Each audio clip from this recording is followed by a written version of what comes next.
बिस्मिल्लाहिर्रहमानिर्रहीम। अस्सलामुअलैकुम। कैसे हैं सारे? आई होप आप सब लोग ठीक होंगे और अपने एग्ज़ाम्स की प्रिपरेशन कर रहे होंगे। आज जो हम इस वीडियो के साथ हाजिर हुए हैं ये ओ लेवल इकोनॉमिक्स के हवाले से है। काफ़ी टाइम से मैं ये ऑब्ज़र्व कर रहा था कि स्टूडेंट्स को ओ लेवल इकोनॉमिक्स में 6 मार्क का जो डायग्राम बेस्ड क्वेश्चन होता है उसमें बहुत ही ज़्यादा प्रॉब्लम्स फेस होते हैं। तो मैंने कहा क्यों ना इसी प्रॉब्लम को एड्रेस कर दिया जाए और कुछ की टिप्स भी बता दिए जाएँ कि किस तरीके से इस 6 मार्क के क्वेश्चन को अटैम्प्ट करना है और उसमें मैक्सिमम मार्क्स स्कोर करने हैं। और इसके साथ साथ हम कुछ प्रैक्टिस क्वेश्चंस भी कर लेंगे ताकि इस पर ग्रिप जो है पूरी तरीके से स्ट्रांग हो जाए। तो चले आए फिर चेक करते हैं। कुछ मैंने नोट्स यहाँ पे बना के रखे हुए हैं ताकि एक एक करके हम स्टेप बाय स्टेप इस क्वेश्चन को अटेम्प्ट करने का तरीका सीख लें। तो सबसे पहली बात, कब एग्जामिनर आपको डायग्राम बनाने के मार्क्स देगा, ये आइडेंटिफाई करना भी बहुत ज़रूरी है। अब इकोनॉमिक्स है, इकोनॉमिक्स में बहुत सारी डायग्राम्स हम अपने कोर्स में थ्रू आउट स्टडी कर रहे होते हैं और एक अच्छा स्टूडेंट जो है वो अपने किसी भी आंसर में डायग्राम का लिंक दे सकता है। लेकिन फॉर एग्जांपल अगर एक 8 मार्क का क्वेश्चन है, 8 मार्क का क्वेश्चन है, उसमें वो अगर डायग्राम बना रहा है, फॉर एग्जांपल पॉलिसीज़ पे सवाल है, उसने सप्लाई साइड पॉलिसी का एक डायग्राम बना दिया, तो उस पर उस डायग्राम के मार्क्स उसको नहीं मिलेंगे। उसके ज़रिए से अगर कोई उसने एक्सप्लेनेशन की हुई है तो ऑब्वियसली एग्जामिनर उसको क्रेडिट दे सकता है, लेकिन डायग्राम के अलग से मार्क्स नहीं मिलेंगे। डायग्राम के मार्क्स सिर्फ एग्जामिनर ने उस क्वेश्चन में रखे हुए, उस जगह पे रखे हुए जहाँ उसने खुद पूछा हुआ हो कि यार मुझे डायग्राम बना के दे दो। तो वो पूछता कैसे है? वो पूछता है using a demand and supply diagram, जिस तरीके से इस क्वेश्चन में पूछा हुआ है, analyse using a demand and supply diagram. या वो पूछ सकता है analyse using a production possibility curve. ठीक है, और उसके बाद आगे वो अपना क्वेश्चन पूछेगा कि भाई इस डायग्राम से मुझे इसका इफेक्ट बता दो। जिस तरीके से अभी आपके सामने जो क्वेश्चन है उसमें ये पूछ रहा है the effect on the market for furniture of an increase in the price of would. इस क्वेश्चन को भी हम देखते हैं। पहले हमको जो मैंने नोट्स ऊपर बनाए हुए हैं उन पे बात कर लेते हैं। तो सबसे पहली बात तो मैंने आपको बता दिया कि वर्डिंग्स जो हैं वो देखना, वो आइडेंटिफाई करना बहुत ज़रूरी है। जहाँ पे analyse using a demand and supply diagram बोलेगा या analyse using a production possibility curve बोलेगा, वहीं पे आपको एग्जामिनर डायग्राम के मार्क्स देता है। अच्छा, अब आपने आइडेंटिफाई कर लिया कि यार मैंने इसमें डायग्राम बनाना है और थोड़ी सी एक्सप्लेनेशन देनी है, तो फिर एग्जामिनर ने इस पर मार्क्स किस तरीके से एलोकेट किए हुए वो भी देख लेते हैं। मार्क्स डिस्ट्रीब्यूशन ये आपके सामने दिया हुआ है। एग्जामिनर ने 4 marks, 4 marks, up to 4 marks diagram के रखे हुए। बहुत से बच्चे कहते हैं यार ये डायग्राम वाला सवाल तो बहुत ही डिफ़िकल्ट है, बहुत मुश्किल है, जबकि मेरे हिसाब से और काफ़ी टीचर्स के हिसाब से ऐसा 6 मार्क का क्वेश्चन एक हाई स्कोरिंग क्वेश्चन है और इसमें बंदा मैक्सिमम मार्क्स लेके अपना ग्रेड एक सिक्योर कर सकता है, मैं समझता हूँ। तो भाई अप टू 4 मार्क्स वो देता है डायग्राम के और 2 मार्क्स वो देता है, up to 2 marks for coherent analysis, मतलब आपने लॉजिक क्रिएट कर दिया, आपने एनालिसिस कर दिया, आपने स्टेटमेंट को डेवलप कर दिया। तो आप देखें 4 मार्क्स वो डायग्राम के दे रहा है। अब एक बंदा पूछे मुझसे कि सर डायग्राम में वो 4 मार्क्स कैसे देगा, क्या क्या एलोकेशन है? तो एक हैरानी से मैं उसको एक जवाब दूंगा कि यार देखो, उस एग्जामिनर ने छोटी छोटी चीज़ों के मार्क्स दिए हैं। और छोटी छोटी चीज़ें क्या हैं, मैं अभी एंड में मार्किंग स्कीम भी एक आपको शो करूंगा, जो भी क्वेश्चन इसका मैंने अटैच किया हुआ है। छोटी छोटी चीज़ें क्या, वो ये हैं कि भाई एक्सेस जो हैं वो प्रॉपरली लेबल्ड हैं या नहीं, एक्सेस प्रॉपरली लेबल्ड। ठीक है जी। बेसिक डायग्राम, अब बेसिक डायग्राम का क्या मतलब भाई? अब जैसे उसने बोला है using a demand and supply diagram, तो अब इसका क्या मतलब है कि आपने इक्विलिब्रियम, पहले एक पी ई नॉट आपने पॉइंट क्रिएट करना है, जो इक्विलिब्रियम आपने एज्यूम किया हुआ है कि यार अभी मार्केट इक्विलिब्रियम में। ठीक है, तो वो एक बेसिक डायग्राम आपने सही से बनाना है। ठीक है, उसका शेप सही से बनाना है। अगर पीपीसी है तो उसको इंक्रीजिंग अपॉर्चुनिटी कॉस्ट कर्व, जो आउटवर्ड बाउट कर्व होता है, वैसे बनाना है। डिक्रीजिंग अपॉर्चुनिटी कॉस्ट वाला नहीं बना देना। तो ये कुछ पॉइंट्स हैं। ठीक है, उसके बाद जो सवाल में पूछा जा रहा है, फॉर एग्जांपल सवाल में उसने दे दिया कि भाई सप्लाई किसी वजह से डिस्टर्ब हो गई है, सप्लाई कम हो गई है, तो उसका कोई शिफ्ट अगर आ रहा है डायग्राम में तो उसके मार्क्स देता है वो शिफ्ट्स के, क्योंकि मोस्टली शिफ्ट्स ही शो करने होते हैं। पीपीसी में भी इनवर्ड आउटवर्ड शिफ्ट होता है और डिमांड एंड सप्लाई डायग्राम में भी इनवर्ड आउटवर्ड क्या नाम है, डिमांड कर्व हो सकता है शिफ्ट और सप्लाई कर्व हो सकता है शिफ्ट। तो इन छोटी छोटी चीज़ों के और ख़ास, और फिर आपने पी नॉट प्राइस लेवल बढ़ता हुआ दिखा दिया, एरोज का यूजेज ऑफ एरोज, ठीक है, इक्विलिब्रियम जो आपका चेंज हो गया उसको शो कैसे किया हुआ है आपने। तो इन छोटी छोटी चीज़ों के उसने मार्क्स एलोकेट किए हैं एग्जामिनर ने। अब आप सोचें कितना ही कोई बेसिक एलोकेशन है। किसी को मैं कहता हूँ कि यार नॉलेज अच्छी है कि एक बच्चे की, लेकिन उसको लिखना नहीं आता हो, भाई जिसकी नॉलेज अच्छी है उसको डायग्राम्स की भी नॉलेज होगी, 4 मार्क्स तो इसमें सिक्योर कर सकता है ना, 4 नंबर तो 6 में से यार, और क्या चाहिए। बाकी 2 मार्क्स के लिए थोड़ी बंदा मेहनत कर लेगा। तो खैर अब हम क्या नाम है, अच्छा पहली बात तो मैं बताना भूल गया कि इसमें मोस्टली क्या हमेशा ही 2 ही तरह के टॉपिक्स टेस्ट हो सकते हैं जो कि मैंने यहाँ पे बताए हुए हैं।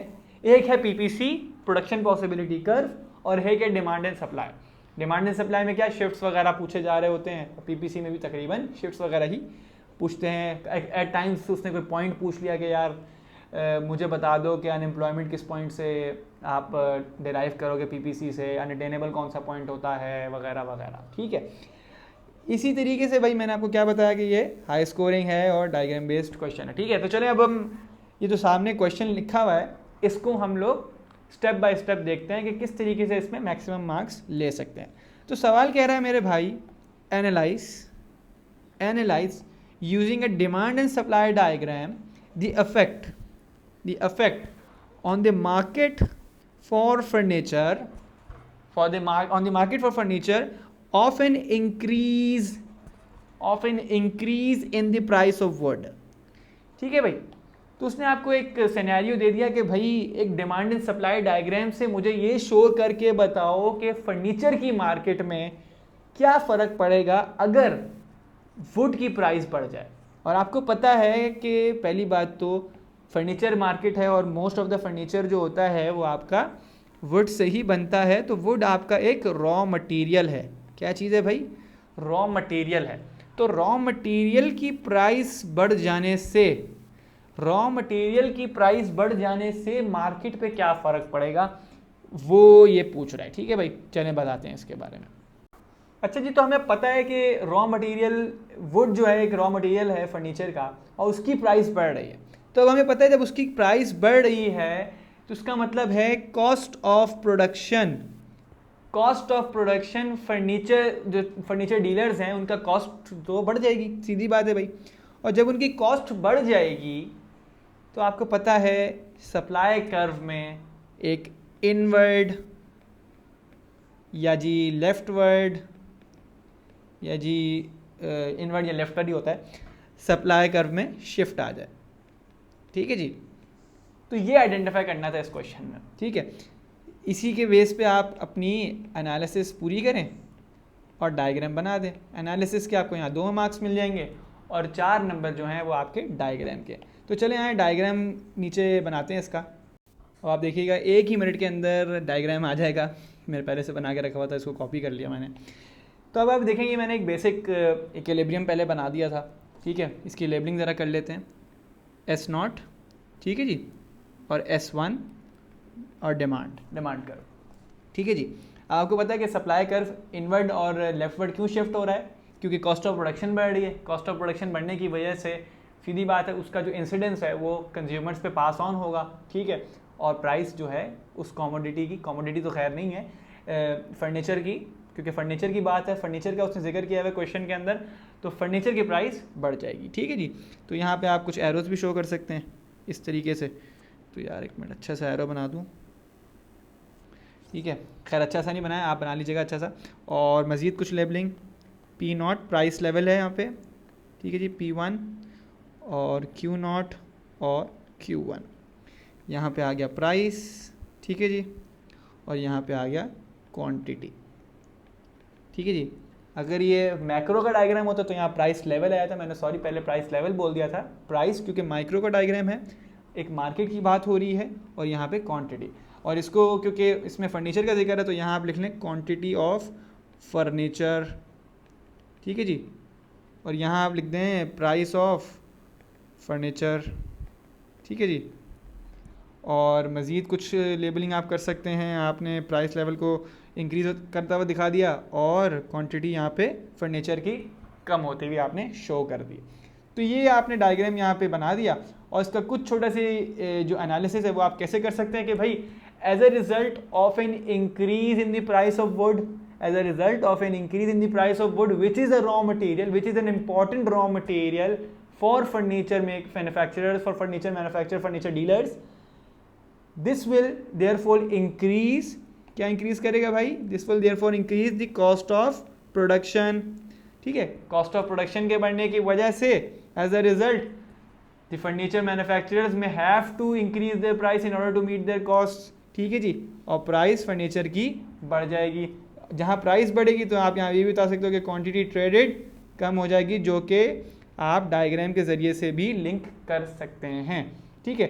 एक अच्छा स्टूडेंट जो होता है वो साथ में ये भी बता सकता है कि भाई फिगर ए इस तरीके से, फिगर ए, और आप यहाँ पे हेडिंग डाल दें कि effect of increase in price of wood on market for furniture। तो ऐसे भी आप एक्सप्लेन कर सकते हैं। तो यहाँ पे मैं आपको अश्योरेंस के साथ कह सकता हूँ कि 4 मार्क्स वो आपको डायग्राम के देगा, और 2 मार्क्स अगर आपने अच्छी एक्सप्लेनेशन की हुई है आपको बड़े आराम से 2 मार्क्स जो हैं वो एनालिसिस के मिल जाएंगे, ठीक है जी। इसको मैंने थोड़ा सा जूम आउट भी कर दिया ताकि आप लोग आराम से कॉपी कर सकें, ठीक है। इसकी मैं मार्किंग स्कीम अब शो करता हूँ। अच्छा जी, तो चले अब हम इसकी मार्किंग स्कीम पे आते हैं। यहाँ मैंने नीचे अटैच की हुई है, तो आप देखें एग्जामिनर ने वही वर्ड्स यूज़ किए हुए हैं। देखें कोहेरेंट एनालिसिस, ठीक है, लॉजिक देनी है आपने कि इसकी वजह से क्या इफेक्ट आ रहा है, किसकी वजह से क्या इफेक्ट आ रहा है भाई, वुड की प्राइस बढ़ने से मार्केट ऑफ फर्नीचर क्या फ़र्क पड़ रहा है, ठीक है। तो आपको पता होना चाहिए कि भाई सीधी बात है, एक रॉ मटेरियल है फर्नीचर मार्केट का, तो अगर उसकी प्राइस बढ़ेगी तो सीधी बात है फर्नीचर की भी प्राइस बढ़ेगी, ठीक है। फिर उसके बाद आप देखिए up to 4 marks, up to 4 marks for what, for diagram, ठीक है जी, demand and supply diagram, axes correctly labelled, ठीक है, क्वांटिटी पी और क्यू, ठीक है, देख लें डायग्राम भी हमने सही बनाया अल्हम्दुलिल्लाह, ठीक है। उसके साथ साथ आप यहाँ देखें original demand and supply curves correctly labelled, उस पर एक मार्क्स दे रहा है। देखें कितनी छोटी छोटी चीज़ों पे वो आपको मार्क्स दे रहा है, ठीक है। New supply curve shifted to the left, ठीक है, यहाँ इन्होंने एरोज नहीं दिखाए हुए, आप एरोज दिखाइएगा भाई, अच्छी चीज़ है, ठीक है जी। उसके अलावा यहाँ पे देखें equilibriums shown by P1 and Q1, P2 and Q2, आप P0 लिखें, P1 Q1 लिखे, कोई फ़र्क नहीं पड़ता, ठीक है। इक्विलिब्रियम पॉइंट्स E1 E2, अच्छा ठीक है, हमने यहाँ इक्विलिब्रियम पॉइंट्स नहीं बताए, बता देते हैं। ये जी ये है आपका E0 और ये है आपका E1, ठीक है, ये आपने बता दिए, और आपको पूरे मार्क्स इंशाल्लाह क्रेडिट हो जाएंगे डायग्राम के। फिर देखिए जी अप टू 2 मार्क्स हैं फॉर कोहेरेंट एनालिसिस, ठीक है, which might include wood increase cost of production, raise price and reduce quantity traded, वही बातें जो हम ऊपर कर चुके हैं। तो आप देखिए डिमांड एंड सप्लाई का जो डायग्राम का क्वेश्चन है वो बहुत ही, मैं समझता हूँ, हाई स्कोरिंग क्वेश्चन है और बहुत आराम से हम सब लोग उसको एस कर सकते हैं, ठीक है। कॉमन कुछ मैं आपको बता देता हूँ कि क्या क्या पूछ सकता है, जो कि पहले भी पूछता आया है। फॉर एग्जांपल वो पूछ सकते हैं कि भाई एडवर्टाइजिंग, एक उसने क्या नाम है समझ लें सॉफ्ट ड्रिंक की एग्जांपल दे दी, ये आप लोग प्रैक्टिस भी कर सकते हैं इस पर। एक सॉफ्ट ड्रिंक की एग्जांपल दे दी, उससे कहा मार्केट है सॉफ्ट ड्रिंक की, और उन्होंने एडवर्टाइजिंग पे खर्चा अपना बढ़ा दिया, तो उस पर सॉफ्ट ड्रिंक की मार्केट पे क्या फ़र्क पड़ेगा। आप ये इस क्वेश्चन को सॉल्व कीजिएगा, आप बता सकते हैं कि भाई डिमांड जो है वो शिफ्ट करेगी कहाँ पे, राइटवर्ड या आउटवर्ड, ठीक है। इसी तरीके से और क्या कॉमन सिनेरियोज हो सकते हैं, वो पूछ सकता है आपसे कि भाई ऑयल प्राइसेस जो हैं वो बढ़ रही हैं किसी भी वजह से, क्या पता डेप्रिसिएशन ऑफ एक्सचेंज रेट की वजह से बढ़ रही हैं, क्या पता वो क्या नाम है फॉरेन कोई आपने किसी से लिया हुआ, किसी से ट्रीटी की हुई है और आप सस्ता तेल नहीं ले पा रहे, तो ऑयल प्राइसेस के बढ़ने की वजह से क्या नाम है ट्रांसपोर्ट सेक्टर पे क्या फ़र्क पड़ रहा है, उसकी मार्केट को आप एनालिसिस करें डिमांड एंड सप्लाई डायग्राम से, तो आप यहाँ पे भी सप्लाई कर्व को जो है कम करेंगे, यानी कि इनवर्ट शिफ्ट शो करेंगे। तो इस तरीके के बहुत से कॉमन केसेस हैं जो मैं आपसे चाहूँगा कि आप लोग प्रैक्टिस करें, ताकि कोई भी केस अगर डिमांड एंड सप्लाई डायग्राम का आए तो आप बड़े आराम से उसको एस कर सकें। अच्छा ये क्वेश्चन जो है ये है अक्टूबर नवंबर सीरीज़ का है ये, और 2022 का है, वेरिएंट भी 22 है। ठीक है जी। तो चले अब हम आते हैं नीचे एक प्रोडक्शन पॉसिबिलिटी कर्व का केस, जो एक क्वेश्चन है जो मैंने खुद बनाया है। तो अगर आप उसको देखते हैं, उसको एनालिसिस करते हैं, उसका एनालिसिस करते हैं। अच्छा जी, तो ये एक क्वेश्चन मैंने खुद ही डिराइव किया था। ठीक है जी। कहता है क्वेश्चन एनालाइज, ठीक है जी, वही वर्डिंग्स आ गई, analyse using a production possibility curve. ठीक है, इसका मतलब है 4 मार्क्स यहाँ पे किस चीज़ के हैं भाई? डायग्राम के हैं, प्रॉपरली लेबल्ड डायग्राम के। ठीक है जी। द इफेक्ट ऑफ द कोविड-19, अब ये भी गुजरा है, effect of the covid corona virus outbreak on the economy of China. ठीक है जी। अच्छा, पीपीसी की सबसे अच्छी बात क्या है? पीपीसी एक बेसिक टॉपिक है, और पीपीसी जो है वो दोनों कॉन्सेप्ट्स को, चाहे कोई माइक्रो का कॉन्सेप्ट हो, अब माइक्रो के कौन से कॉन्सेप्ट्स हैं भाई? अपॉर्चुनिटी कॉस्ट, ठीक है जी, को भी ये शो करता है, ये चॉइस को भी शो करता है, ये बेसिक इकोनॉमिक प्रॉब्लम को भी जो है एक्सप्लेन करता है, और साथ साथ ये मैक्रो इकोनॉमिक सिचुएशन को भी डिस्क्राइब करने में हेल्प करता है। फॉर एग्जांपल क्या भाई कि पीपीसी के, इस बहुत छोटा सा मैंने बना दिया, अंदर का पॉइंट जो है वो शो करता है कि अनएम्प्लॉयमेंट है इकोनॉमी के अंदर। ठीक है जी। अगर पीपीसी से बाहर है पॉइंट, तो कहते हैं कि भाई अनअटेनेबल पॉइंट है। ठीक है जी। अनएम्प्लॉयमेंट का क्या मतलब है कि भाई इकोनॉमी अपने प्रोडक्टिव पोटेंशियल के हिसाब से प्रोडक्शन नहीं कर रही। अगर ऑन द लाइन है पॉइंट, तो इसका मतलब है कि भाई जितनी प्रोडक्टिव पोटेंशियल है उस हिसाब से ही प्रोडक्शन चल रही है, यानी कि एफिशिएंट यूज़ है रिसोर्सेज का। क्या है भाई?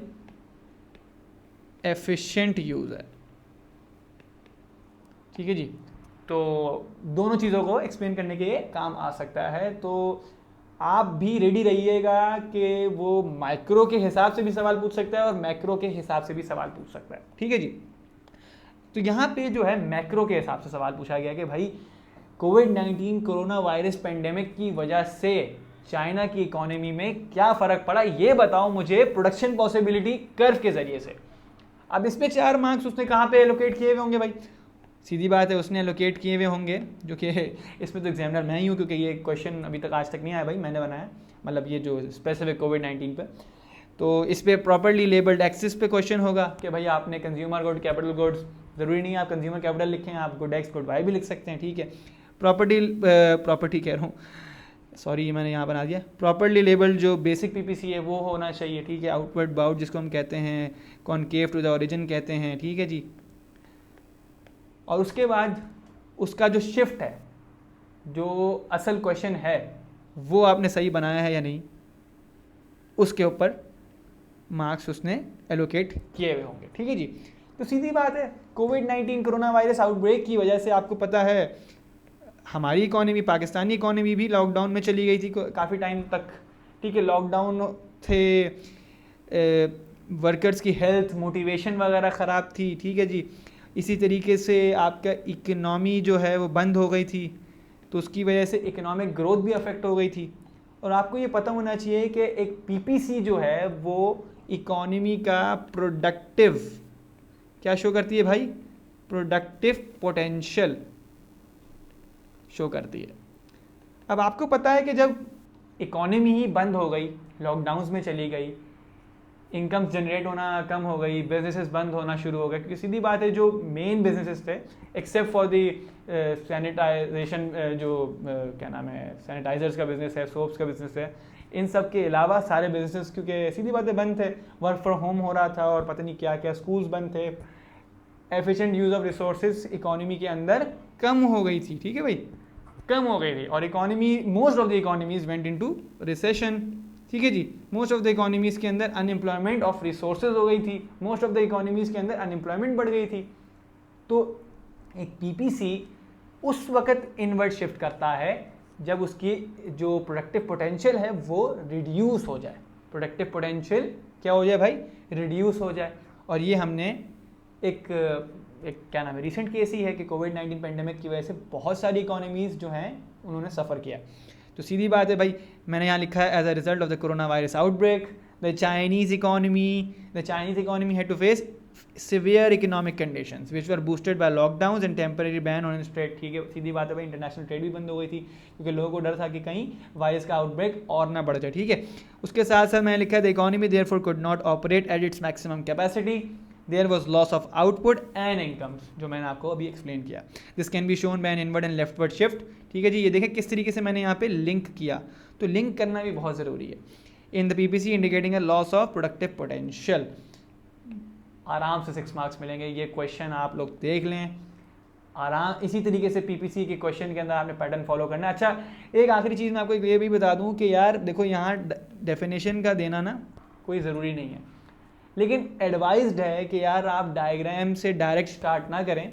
थोड़ी सी अगर आप डेफिनेशन बता देंगे तो आपका एक आंसर का स्ट्रक्चर अच्छा लगता है और एग्जामिनर जो है अच्छे से चेक करेगा बस, और तो मतलब एक अट्रैक्टिवनेस नज़र आएगी।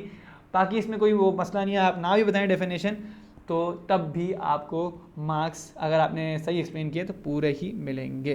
ठीक है जी, तो चलें जी, ये 2 चीज़ें तो मैंने खैर आपको एक्सप्लेन कर दी हैं। अगर और कोई सवाल हो डायग्राम रिलेटेड क्वेश्चंस के हवाले से तो आप मुझे रीच आउट कर सकते हैं। ठीक है जी, मैं आपको एक एक करके ये जूम भी कर देता हूँ। ये देख लीजिए भाई, ये है पीपीसी का सवाल।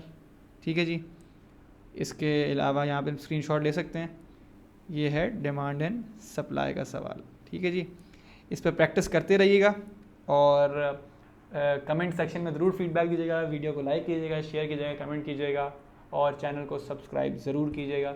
इन केस और कोई क्वेरी हो तो आप मुझे रीच आउट कर सकते हैं, मैं अपना नंबर भी ड्रॉप करूँगा और इंशाअल्लाह ताला अगले कुछ दिनों में मैं और भी वीडियोस जो है बनाता रहूँगा।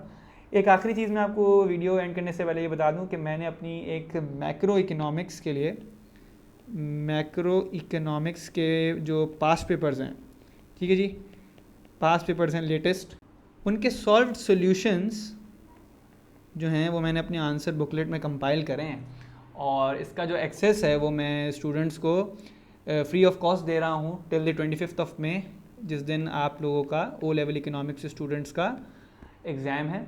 तो आप इस बुक से, काफ़ी कॉम्प्रिहेंसिव बुकलेट है और इस बुकलेट से आप मैक्रो इकोनॉमिक्स के जो सारे सेक्शंस हैं उसको बड़े आराम से एस कर सकते हैं। तो मैं चाहूँगा कि मैंने अपने जो यूट्यूब का चैनल है उस पर भी इसकी लिंक ड्रॉप की हुई है, कम्युनिटी पे एक आता है, मैंने अपनी पोस्ट डेडिकेट की हुई है। इसके अलावा मैंने कैम्ब्रिज ओ लेवल IGCSE एक ग्रुप है उस पर भी मैंने इसका लिंक ड्रॉप की हुई है। तो उसके रिलेटेड भी अगर कोई क्वेरी हो तो आप मुझे रीच आउट कर सकते हैं। जज़ाकल्लाह खैर, अपना ख्याल रखिएगा और इंशाअल्लाह फिर मैं हाज़िर होऊंगा एक और नई वीडियो के साथ। थैंक यू एंड अल्लाह हाफिज़, फ़ी अमान अल्लाह।